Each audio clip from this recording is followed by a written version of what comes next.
Com a vitória do regressismo, os liberais passaram à oposição e à conspiração acirrada através de uma emenda constitucional. A maioridade de Dom Pedro seria a forma de afastar os conservadores do poder. Acreditava-se que o prestígio do imperador anularia os interesses particulares, fazendo prevalecer a ordem escravista nacional. Aí deu-se o chamado golpe da maioridade. Durante o segundo reinado, medidas centralizadoras, desenvolvimentistas e pacificadoras foram tidas como salvadoras para acabar com a autonomia provincial, superar o impasse econômico e debelar a agitação, respectivamente. Muito bem, minha gente, e hoje nós vamos falar sobre o reinado de Dom Pedro II. O segundo reinado, o longo segundo reinado, um reinado que começa em 1840 com o golpe da maioridade e vai até 1889 com o golpe da República. Mas olha, gente, se nós vamos falar de segundo reinado, a gente precisa refrescar a memória e se lembrar de Dom Pedro II. Eu quero que você conheça de perto o Dom Pedro II. Vamos lá. Dom Pedro II, o jovem. Aí, o nosso imperador tinha 15 anos de idade. O Dom Pedro tinha 15 anos, foi quando ele praticamente assumiu o trono. Você se lembra?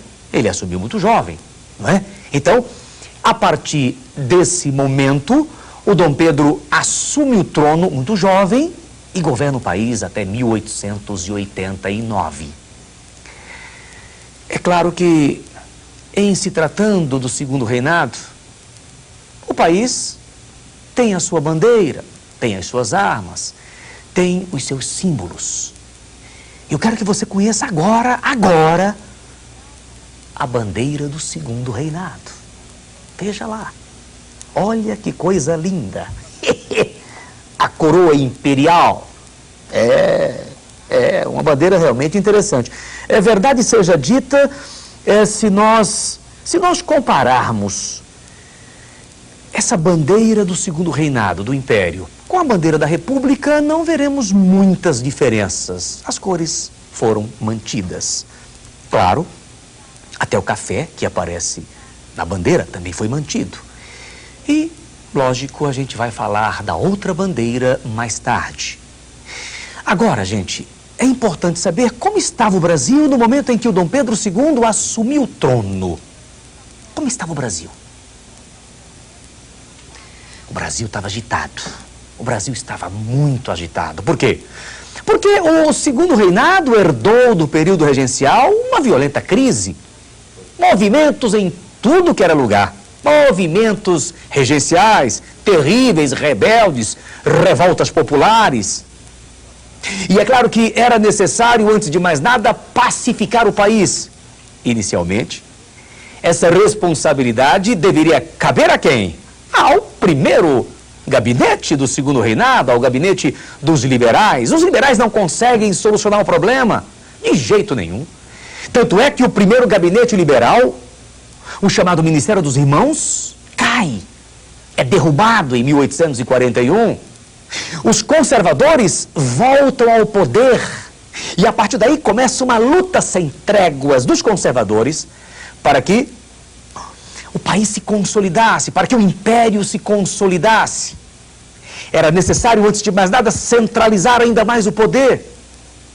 O pouco de liberdade que havia dada às instituições, esta liberdade acaba sendo eliminada no sentido de centralizar o poder.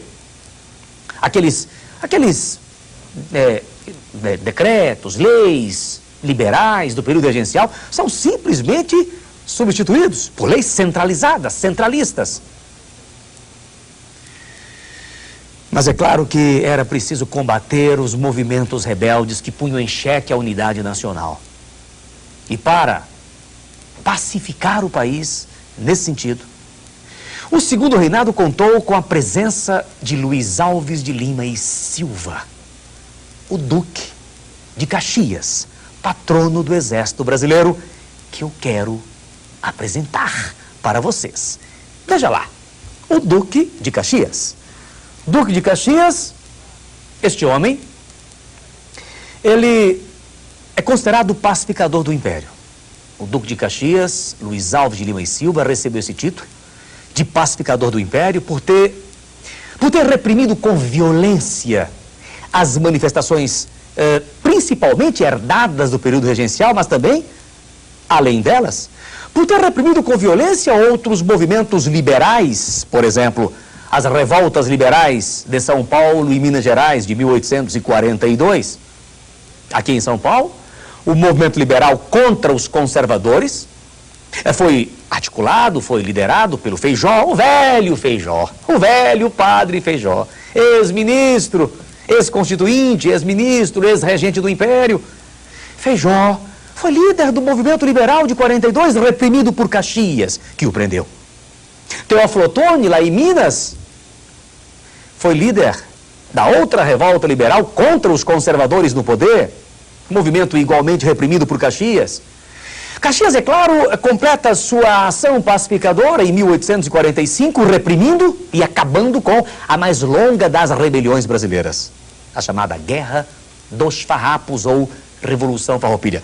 Verdade seja dita, para o Caxias pacificar o Rio Grande do Sul, o governo do Império foi obrigado a fazer concessões aos farroupilhas. Muitas concessões. Por quê? Porque o perigo de o Rio Grande do Sul continuar desligado, isolado do Brasil, era muito grande. Daí a necessidade desse acordo entre o governo do Império, de Dom Pedro II, e os farroupilhas, e os revolucionários do Rio Grande do Sul. Isso foi em 1845, mas note, era necessário mais alguma coisa. Eu não sei se você se lembra, meus amigos, que o Dom Pedro I teve problemas seríssimos lá atrás, o Dom Pedro I. Você se lembra qual foi o principal problema do imperador Pedro I? Lá atrás, no primeiro reinado? O choque permanente do imperador com as elites através do chamado parlamento.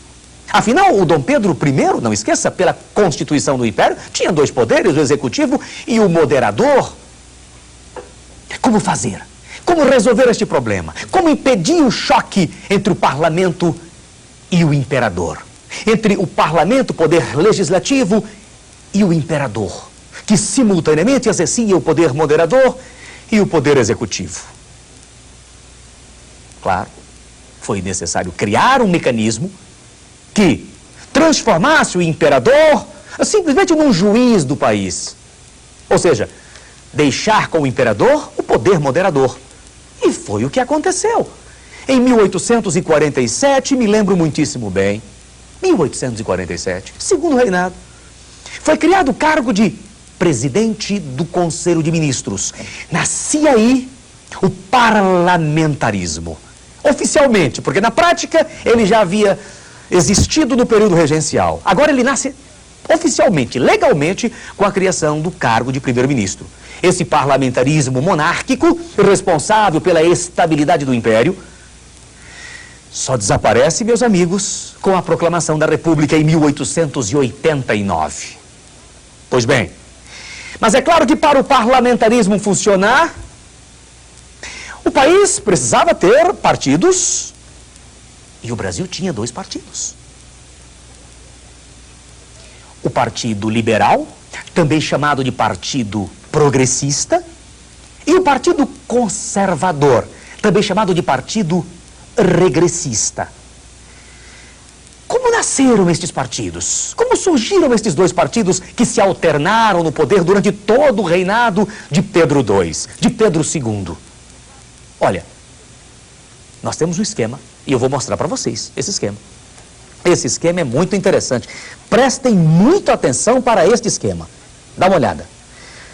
Partidos políticos no período regencial. Dá uma olhada aqui, ó. Período regencial.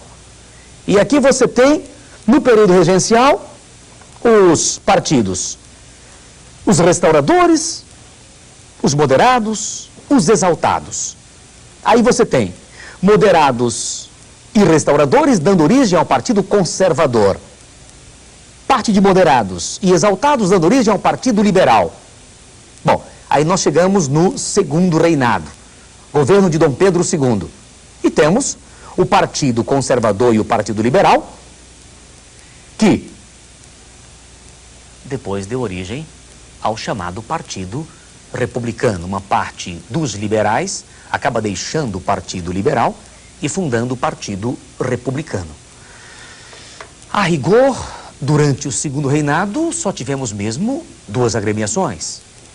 E estes partidos se alternaram no poder no chamado parlamentarismo monárquico do Império. Ora, meus amigos, será que esses partidos eram muito diferentes? Será que o liberal era muito diferente do conservador? Nada era mais parecido com um político do Partido Liberal do que um político do Partido Conservador. Dizem que eles eram farinha do mesmo saco, vinho da mesma pipa, goiabada do mesmo tacho. Eram irmãos gêmeos. Não tinham programas efetivos. Eram partidos de patronagem, partidos de lideranças. Interessante, né? Parece que nós estamos falando de um tema muito atual. Pois é, pois naquele tempo os partidos políticos eram partidos de patronagens, de lideranças carismáticas. Acontece que eles eram parecidos porque eles tinham a mesma origem social. Eram grandes fazendeiros, grandes latifundiários, grandes proprietários de terra e de escravos. Vai demorar muito para que o Brasil começasse a ter partidos ideológicos, organizados, estruturados. Evidente que, ao longo desse reinado de Dom Pedro II, houve um período de conciliação, um período longo de estabilidade, que a gente chama de Era da Conciliação, que vai de 1853 até 1870 aproximadamente, quando a monarquia entra em crise. Mas, meus amigos, a crise do Império é tema para um outro módulo, para um outro assunto, para uma outra aula. Porque agora nós vamos ao nosso resumo.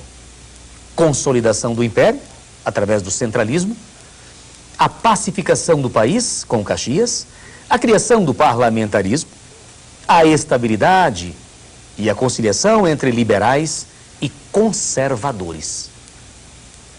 E ficamos por aqui, meus amigos. Até mais.